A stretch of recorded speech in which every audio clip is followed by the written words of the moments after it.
우리 좌우에 있는 사람 한번 인사할까요? 샬롬 샬롬 축복합니다. 사랑합니다. 잘 오셨습니다. 자, 오늘 3절 말씀, 우리가 그의 계명을 지키면 이란 제목을 가지고 함께 은혜를 나누고자 합니다. 하나님께 전심, 이웃에게 진심이라는 우리가 표어를 가지고 계속해서 그 맥락에서 하나님의 말씀을 여러분들에게 증거하고 있습니다. 특별히 하나님을 우리가 사랑하는 것도 하나님께서 우리에게 하나님의 사랑을 부어주시지 않으면 우리는 하나님을 사랑할 수 없는 것이죠. 하나님의 사랑으로만 하나님 전심으로 사랑할 수 있습니다. 그리고 이웃을 사랑하는 것도 하나님의 사랑으로 이웃을 진심으로 사랑할 수 있습니다. 특별히 하나님 나라 백성들은요, 원리가 있습니다. 하나님께서 우리에게 법을 주시고, 그리고 또한 그 법에 순종하는 걸 통해서 하나님을 왕으로 인정하며, 그리고 또한 사랑으로 우리가 서로 섬기기를 원하고 계십니다. 하나님을 왕으로 인정하면서 그 말씀에 순종하는 삶이 하나님을 사랑하는 삶입니다.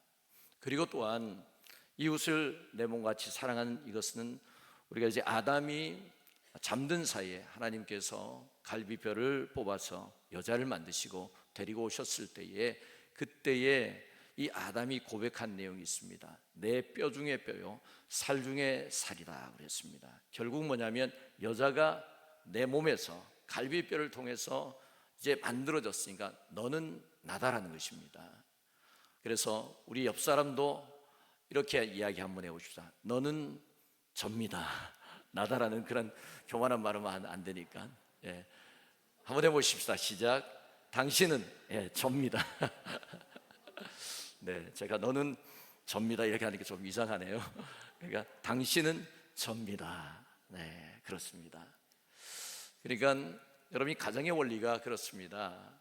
부부간에도 뭐냐면 너는 나다라는 그 생각을 가지고 서로 사랑하는 것입니다. 그리고 부모와 자식 간의 원리도 마찬가지죠. 특히 하나님의 나라의 이 원리는 그렇습니다.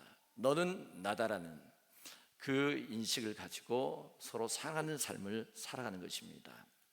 오늘 말씀 보게 되면 3절 말씀 속에 우리가 그의 계명을 지키면 이로써 우리가 그를 아는 줄로 알 것이요 그랬습니다. 우리가 하나님을 믿는 자들입니다. 예수를 통해서 우리가 하나님의 자녀가 되었고 하나님 백성이 되었습니다. 그래서 우리는 하나님을 알아가는 삶을 살아갑니다. 그런데 그 하나님을 안다고 할 때 우리는 보통 전능하신 하나님이십니다, 나를 구속하신 하나님이십니다, 나에게 은혜를 베풀어 주신 하나님이십니다, 그리고 또한 불변하신 하나님이십니다, 능력이 많으신 하나님이십니다, 뭐 이렇게 우리가 고백할 수 있습니다. 그러면 그걸 통해서 우리가 하나님을 다 안다라고 할 수 없는 것입니다. 우리는 평생 하나님을 알아가는데 그 알아가는 그 어떤 그 과정은 그렇습니다.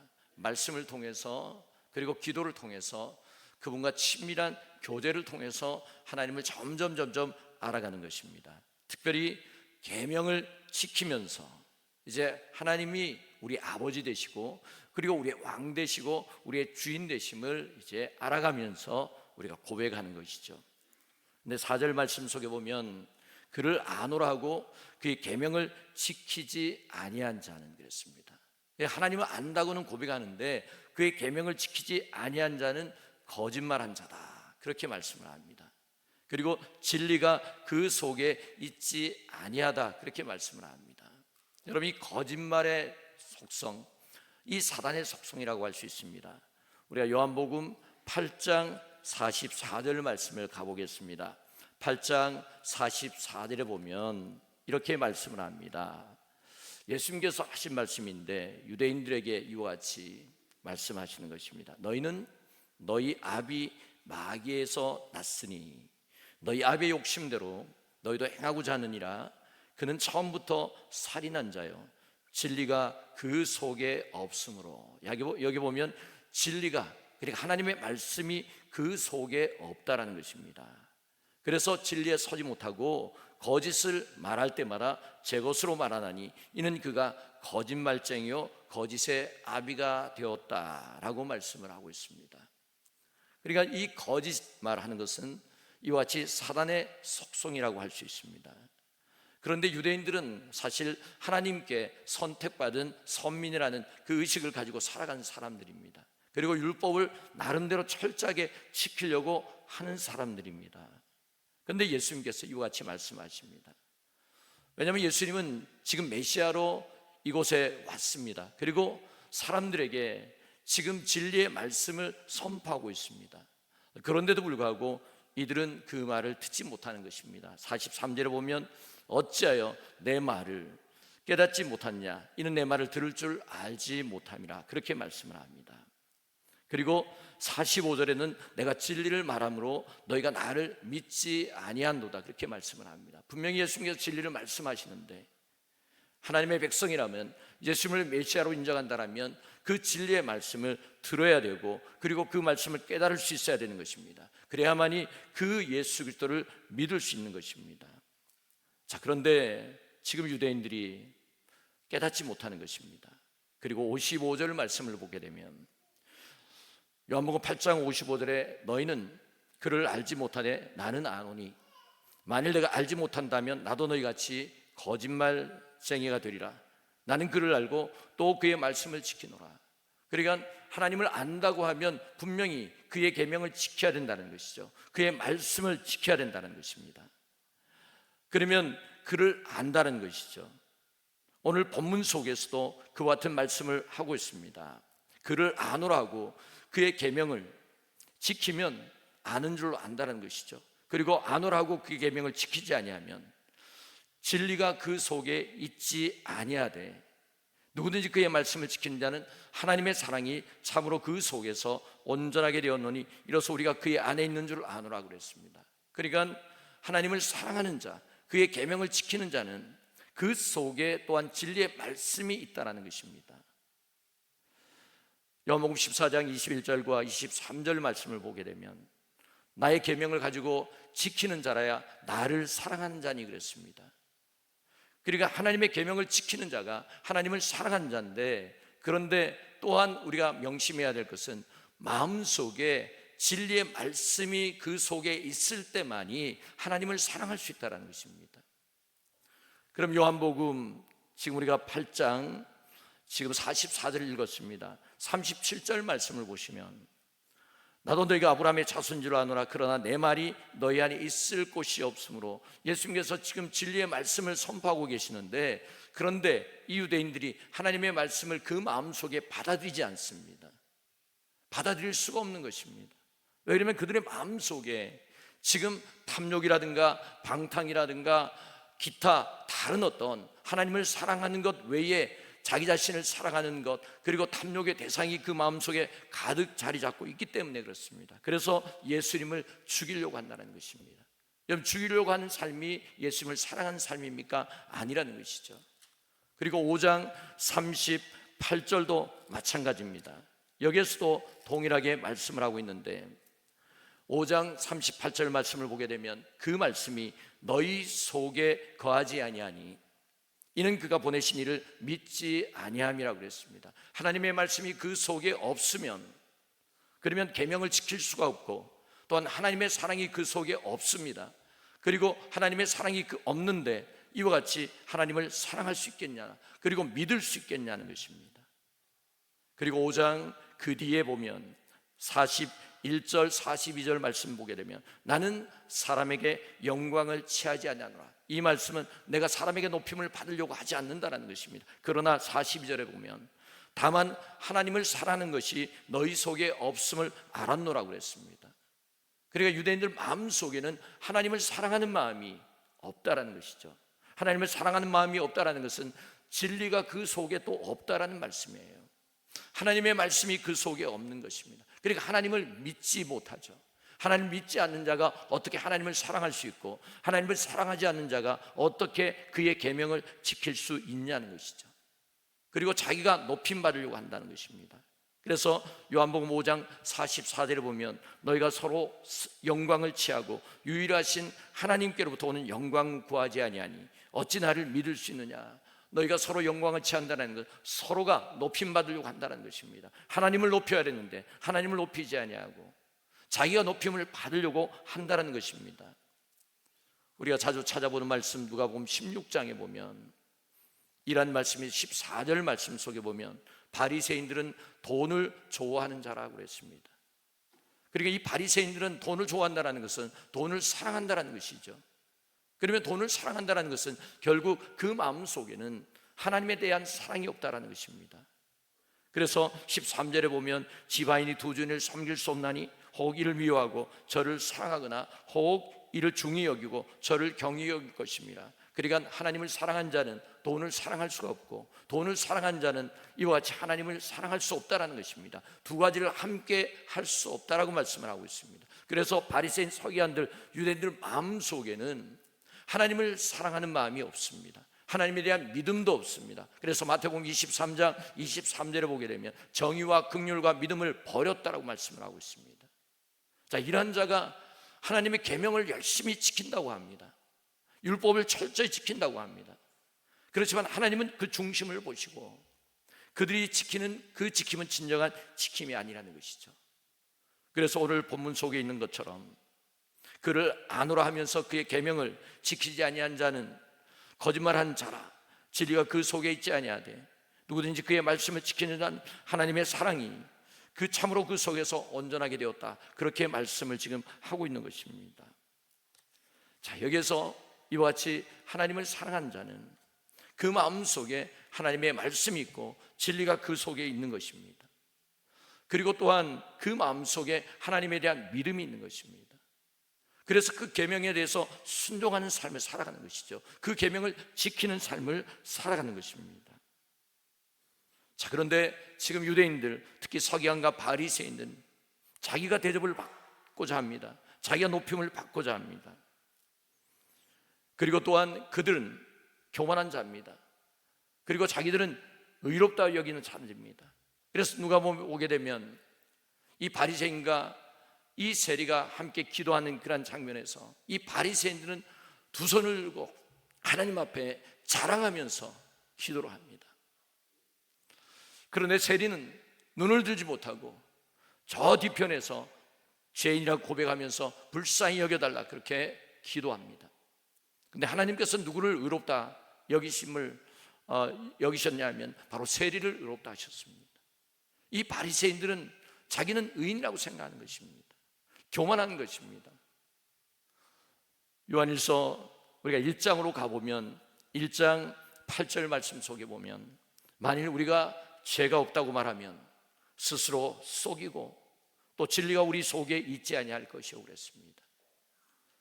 그리고 우리가 하나님 앞에 회개할 것이 없고 내가 하나님 앞에 죄를 짓지 않았다라고 나는 의롭다고 생각하면 그러면 진리가 그 속에 없다라고 말씀을 하고 있습니다. 하나님의 말씀이 그 속에 없다, 하나님의 말씀이 그 속에 없는 자가 어떻게 하나님을 사랑할 수 있겠냐나 하나님의 계명을 지킬 수 있겠냐는 것이죠. 지킬 수 없다는 것입니다. 그리고 10절에도 이와 같이 말씀합니다. 만일 우리가 범죄하지 아니하였다 하면 하나님을 거짓말한 이로 만드는 것이니 우리가 범죄하지 아니하였고 우리가 회개할 것이 없다 그렇게 생각하고 바리새인 서기관들처럼 의롭다 여기면서 그렇게 살아가게 되면 하나님을 거짓말한 자로 만든다는 것입니다. 여러분, 하나님은 선하신 분이십니다. 거룩하신 분이십니다. 죄가 없으신 분이십니다. 근데 사단이 거짓말쟁이라고 그렇게 말씀을 하고 있잖아요. 욕심의 압이라고 이야기하잖아요. 그리고 이 사단은 이와 같이 죄를 짓게 만드는 그런 존재인 것입니다. 물론 우리가 하나님의 백성이 되었고 하나님의 자녀가 되었습니다. 그런데 죄를 완전히 짓지 않는 삶을 살아가면 얼마나 좋겠습니까? 그러나 그렇게 살지 못합니다. 그래서 오늘 1절 말씀을 보게 되면 나의 자녀들아 내가 이것을 너희에게 쓰면 너희로 죄를 범하지 않게 하려 함이라. 우리가 죄를 짓지 않는 삶을 살아가는 것이 목표지만은 그러나 만일 누가 죄를 범하여도 죄를 범하는 삶을 살아갈 수 있습니다. 그럴 때 우리에게는 특권이 있습니다. 그 죄를 하나님 앞에 자백할 수 있는 특권입니다. 용서함 받을 수 있는 특권입니다. 믿지 않는 사람들은 여러분 이 죄의 용서함을 받지 못합니다. 그들이 아무리 착한 행실을 많이 한다 할지라도 그리고 그들이 아무리 이와 같이 산에 가서 돌을 닦으면서 그렇게 한다 할지라도 하나님께 지은 죄의 문제는 해결함 받을 수 없는 것입니다. 하나님의 백성들만이 하나님 앞에 회개할 때에, 죄를 자백할 때에, 요한일서 1장 9절에 보면 만일 우리가 우리 죄를 자백하면 그는 미쁘시고 의로우사 우리 죄를 사하시며 우리를 모든 불의에서 깨끗하게 하실 것이요 그랬습니다. 그러니까 죄를 자백하는 자에게, 하나님 앞에 회개하는 그런 자에게 그 대신에 마음속에 하나님의 말씀이 그 속에 들어갈 수 있도록, 하나님의 진리가 그 속에 들어갈 수 있도록 역사하시는 것입니다. 그래서 마태복음 13장에 보게 되면 가시밭에 이와 같이 파종하지 말라라고 말씀을 하죠. 그리고 또한 좋은 땅은 이와 같이 갈아엎어서, 묵은 땅을 갈아엎어서 기경한 땅을 말하는 것입니다. 그래서 하나님의 말씀의 씨앗이 떨어져서 열매가 나타날 수 있도록 이 부드러운 땅으로 만드는 것이죠. 이것은 회개를 통해서, 죄를 자백하는 것을 통해서 내 마음에 굳어진 그 땅을 부드러운 땅으로 만들어서, 그리고 하나님의 말씀이 그 속에 심겨져서 열매로 나타날 수 있도록, 그래서 100배 60배 열매로 나타난다고 말씀을 하고 있습니다. 그리고 그 마음속에 말씀이 점점 풍성히 거하면 거할수록 하나님의 사랑도 충만하게 거하게 될 것입니다. 그리고 그 사랑을 가지고 이와 같이 계명을 지키는 삶을 살아가는 것입니다. 그리고 하나님을 전심으로 사랑할 수 있는 삶을 살아가는 것입니다. 그리고 또한 이웃을 내 몸과 같이 사랑하는 삶을 살아갑니다. 우리 요한일서 2장 15절 말씀을 보게 되면 이 세상이나 세상에 있는 것들을 사랑하지 말라. 누구든지 세상을 사랑하면 아버지의 사랑이 그 안에 있지 아니하니, 이 세상을 사랑하면, 이 세상은 어떤 세상입니까? 16절에 보면 이는 세상에 있는 모든 것이 육신의 정욕과 안목의 정욕과 이생의 자랑이니 다 아버지께로부터 온 것이 아니요 세상으로부터 온 것이라고 그랬습니다. 세상을 사랑하는 삶이 육신의 정욕대로, 이생의 자랑하는, 그리고 또한 안목의 정욕대로 살아가는 삶입니다. 그렇게 되면 아버지의 사랑이 그 속에 없다라고 말씀을 하고 있죠. 아버지의 사랑이 그 속에 없는데 어떻게 계명을 지키는 삶을 살아갈 수 있습니까? 하나님을 전심으로 사랑할 수 있겠습니까? 이웃을 내 몸과 같이 사랑할 수 있겠느냐는 것입니다. 여러분, 이 죄는 사랑을 식어지게 만들고 사랑하지 못하게 만듭니다. 이게 마귀의 속성입니다. 여러분, 그래서 우리가 하나님의 그 사랑을 가지고 하나님을 사랑하고 이웃을 사랑하는데, 그 사랑이 어떤 사랑이냐면 3장 16절 말씀을 보면 그가 우리를 위하여 목숨을 버리셨으니 우리가 이로써 사랑을 알고 우리도 형제를 위하여 목숨을 버리는 것이 마땅하다, 그렇게 말씀을 하고 있습니다. 우리를 위해서 목숨을 버리신 그 사랑, 그 사랑, 하나님의 말씀을 통해서 우리가 점점 알아가면서, 그리고 그 말씀에 순종하는 삶을 살아가게 되면 우리는 점점 그 사랑이 어떤 사랑인지 깨닫게 되는 것입니다. 우리가 요한일서 3장 15절 말씀 읽겠습니다. 거기에 보면 이와 같은 말씀을 합니다. 그 형제를 미워하는 자마다 살인한 자니, 그랬습니다. 살인한 자. 그 다음에 그 11절 말씀을 보게 되면 우리는 서로 사랑할지니 이는 너희가 처음부터 들은 소식이라. 가인같이 하지 말라. 그는 악한 자에게 속하여 그 아우를 죽였으니, 그는 악한 자에게 속했다는 것은 마귀에게 속해서 결국은 아벨을 죽였다는 것입니다. 이 사단의 배후에서 조종해서 결국 그렇게 한 것이죠.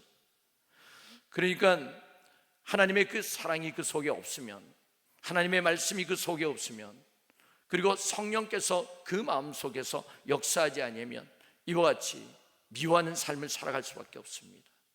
그렇지만은 우리의 그 마음의 그 땅을 점점 회개를 통해서 갈아엎어서 묵은 땅, 기경해서 부드러운 땅으로 만들면 그때부터 하나님의 말씀이 그 속에 점점 풍성하게 거함으로 말미암아 그 말씀이 그 속에 풍성히 갈 때마다 하나님의 사랑을 충만하게 되는 것이죠. 그리고 성령으로 충만하게 되는 것입니다. 그리고 그 성령으로 충만한 그와 같은 상황 속에서 하나님의 그 계명의 귀를 기울이고, 그리고 그 말씀 순종하면서 하나님을 전심으로 사랑하고 이웃을 내 몸과 같이 사랑하는 삶을 살아갈 수 있는 것입니다. 계시록 2장 4절에서 5절까지 말씀을 보게 되면 에베소 교회를 향하신 그런 말씀이 있습니다. 4절에 그러나 너를 책망할 것이나니 너의 처음 사랑을 버렸느니라. 그러므로 어디서 떨어진지를 생각하고 회개하여 처음 행위를 가지라. 만일 그리하지 아니하고 회개하지 아니하면 내가 내게 가서 내 촛돌을 그 자리에서 옮기리라고 그랬습니다. 이제는 우리가 하나님의 사랑을 입은 자입니다. 하나님께 속한 자입니다. 그렇지만 처음부터 완벽하게 하나님을 사랑하고 이웃을 내가 사랑하는 삶으로 나갈 수 없습니다. 그렇지만 하나님의 말씀을 통해서 점점 하나님을 사랑하는 그 삶을 살아가게 되고 내 안에 계신 성령을 의지하여서 계명에 순종하는 삶을 살아가면서 내 마음속에 하나님의 말씀이 진리가 더 풍성하게 거하면 이제 그 사랑하는 삶이 어렵지 않고 너무나 자연스럽게 살아갈 수 있습니다. 오늘 이 말씀을 통해서 다시 한번 말씀을 통해서 우리의 삶을 돌아보면서 그리고 또한 죄 없다, 그리고 나는 범죄하지 않았다, 그와 같은 교만한 태도를 보이지 아니하시고 오히려 겸손하게 나는 말씀을 통해서 내가 모르고 지은 죄도 참 많이 있습니다. 그래서 그것을 자백하면서 하나님, 나는 하나님 앞에 죄인입니다. 나를 불쌍히 여겨달라고 그렇게 기도하면서 마음속에 점점 하나님의 말씀이 풍성히 가는 가운데 하나님을 전심으로 사랑하고 이웃을 내 몸같이 사랑하는 귀한 삶이 풍성하게 나타나기를 주의 이름으로 축복합니다. 기도하겠습니다.